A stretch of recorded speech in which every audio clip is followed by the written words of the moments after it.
ബഹുമാനമുള്ള സഹോദരങ്ങളെ, സത്യവിശ്വാസികളെ, നാം കടന്നുപോകുന്ന ഈ ദിവസങ്ങൾ വളരെയധികം മഹത്വമുള്ള ദിവസങ്ങളാണ്.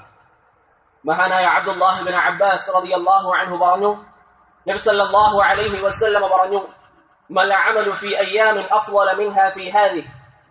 ഒരു വ്യക്തി ചെയ്യുന്ന അമലുകൾ ഏറ്റവും മഹത്വം, അത് ചെയ്യാൻ ഏറ്റവും മഹത്വമുള്ള ദിവസങ്ങൾ എന്ന് പറയുന്നത് ദുൽഹിജ്ജയുടെ ആദ്യത്തെ 10 ദിവസങ്ങളാണ് എന്ന് മഹാനായ റസൂലുള്ളാഹി സ്വല്ലല്ലാഹു അലൈഹി വസല്ലം പറഞ്ഞു. നാം ഇപ്പോൾ കടന്നുപോയിക്കൊണ്ടിരിക്കുന്ന ഈ ദിവസങ്ങൾ, ദുൽഹിജ്ജയുടെ ആദ്യത്തെ 10 ദിവസങ്ങൾ എന്ന് പറയുമ്പോൾ വളരെയധികം മഹത്വമുള്ള ദിവസമാണ്.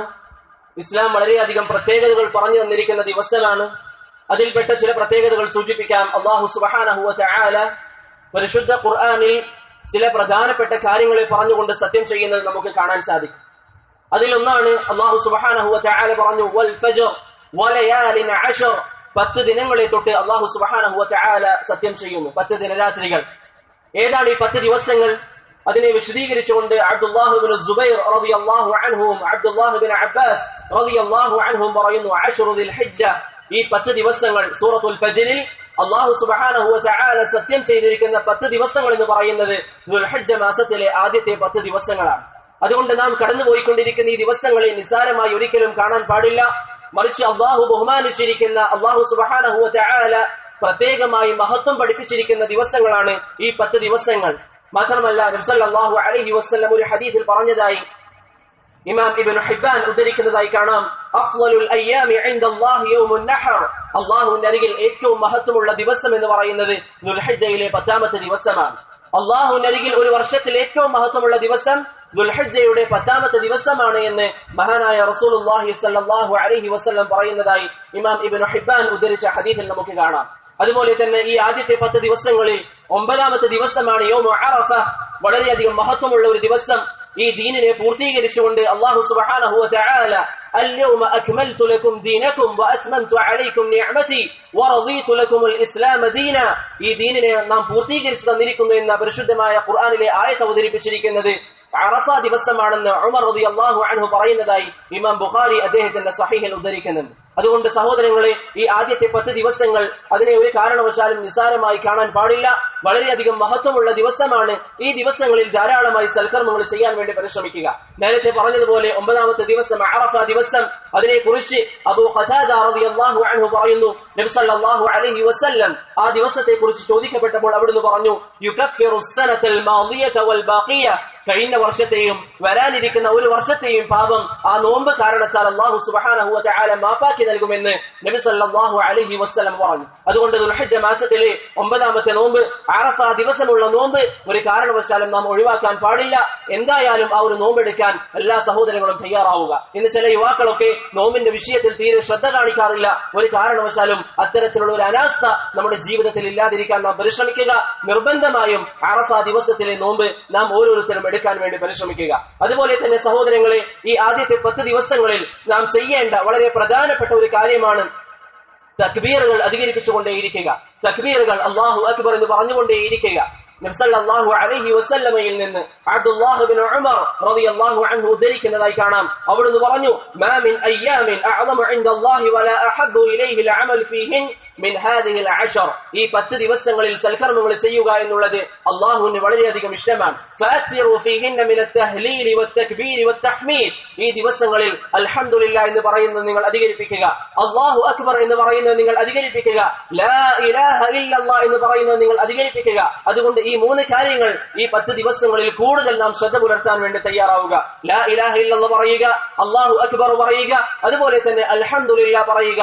ഈ 3 ദിക്റുകൾ അല്ലെങ്കിൽ ഈ 3 കാര്യങ്ങൾ ഈ ദിവസങ്ങളിൽ കൂടുതലാക്കാൻ നാം പരിശ്രമിക്കുക. തക്ബീറിന്റെ വിഷയം ഇന്ന് പല ആളുകളും മറന്നുകൊണ്ടിരിക്കുന്ന ഒരു കാര്യമാണ്. ഈ ദിവസങ്ങളിൽ തക്ബീർ പറഞ്ഞുകൊണ്ടേയിരിക്കണം. അത് ഇസ്ലാം പഠിപ്പിക്കുന്ന വളരെ പ്രധാനപ്പെട്ട ഒരു കാര്യമാണ്. മഹാനായ അബ്ദുല്ലാഹ് ഇബ്നു ഉമറും അബൂ ഹുറൈറയും റളിയല്ലാഹു അൻഹുമ ദുൽഹിജ്ജ തുടങ്ങിക്കഴിഞ്ഞാൽ പട്ടണങ്ങളിലൊക്കെ പോയി ഉറക്കെ അല്ലാഹു അക്ബർ, അല്ലാഹു അക്ബർ, അല്ലാഹു അക്ബർ, ലാ ഇലാഹ ഇല്ലല്ലാഹു, അല്ലാഹു അക്ബർ, അല്ലാഹു അക്ബർ വലില്ലാഹിൽ ഹംദ് എന്നിങ്ങനെ തക്ബീർ പറയുന്നതായി നമുക്ക് ഹദീസുകളിൽ കാണാൻ സാധിക്കും. അവർ തക്ബീറുകൾ പറയാറുണ്ട് എന്ന് ഇമാം ബുഖാരി അദ്ദേഹത്തിന്റെ സഹീഹിൽ തഅലീഖായി ഉദ്ധരിച്ചതായി നമുക്ക് കാണാൻ സാധിക്കും. അതുകൊണ്ട് സഹോദരങ്ങളെ, ദുൽഹിജ്ജ തുടങ്ങിയത് മുതൽ അയ്യാമു തശ്രീഖിന്റെ അവസാനത്തെ ദിവസത്തിലെ മഗ്രിബ് വരെ തക്ബീറുകൾ പറഞ്ഞുകൊണ്ടേയിരിക്കുക എന്നുള്ളത് ഒരു മുസ്ലിമിനെ സംബന്ധിച്ചിടത്തോളം വളരെയധികം പുണ്യമുള്ള കാര്യമാണ്. ഇനി തക്ബീർ പറയുമ്പോൾ കേവലം അല്ലാഹു അക്ബർ എന്ന് മാത്രം പറഞ്ഞാൽ മതിയോ? അതല്ല, അതിന് പ്രത്യേകിച്ച് ഇന്ന രൂപങ്ങളുണ്ടോ?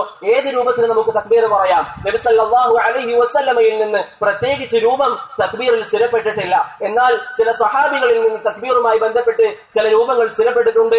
ഉദാഹരണത്തിന് സൽമാനുൽ ഫാരിസി റളിയല്ലാഹു അൻഹു പറയാറുള്ള തക്ബീർ അല്ലാഹു അക്ബർ അല്ലാഹു അക്ബർ അല്ലാഹു അക്ബർ കബീറ എന്നായിരുന്നു. ഒന്നുകിൽ നമുക്ക് അങ്ങനെ പറയാം, അല്ലെങ്കിൽ അല്ലാഹു അക്ബർ അല്ലാഹു അക്ബർ അല്ലാഹു അക്ബർ ലാ ഇലാഹ ഇല്ലല്ലാഹു വല്ലാഹു അക്ബർ വല്ലാഹു അക്ബർ വലില്ലാഹിൽ ഹംദ് എന്ന് നമുക്ക് പറയാം. അതാണ് മഹാനായ ഇബ്നു മസ്ഊദ് റളിയല്ലാഹു അൻഹുവിൽ നിന്ന് സ്ഥിരപ്പെട്ടത്. അതല്ലെങ്കിൽ അബ്ദുല്ലാഹ് ഇബ്നു അബ്ബാസ് റളിയല്ലാഹു അൻഹുവിൽ നിന്ന് വന്നതുപോലെ അല്ലാഹു അക്ബർ കബീറ അല്ലാഹു അക്ബർ കബീറ അല്ലാഹു അക്ബർ വഅജൽ അല്ലാഹു അക്ബർ വലില്ലാഹിൽ ഹംദ് ഇങ്ങനെ ഇബ്നു അബ്ബാസ് റളിയല്ലാഹു അൻഹുവിൽ നിന്ന് സ്ഥിരപ്പെട്ടിട്ടുണ്ട്.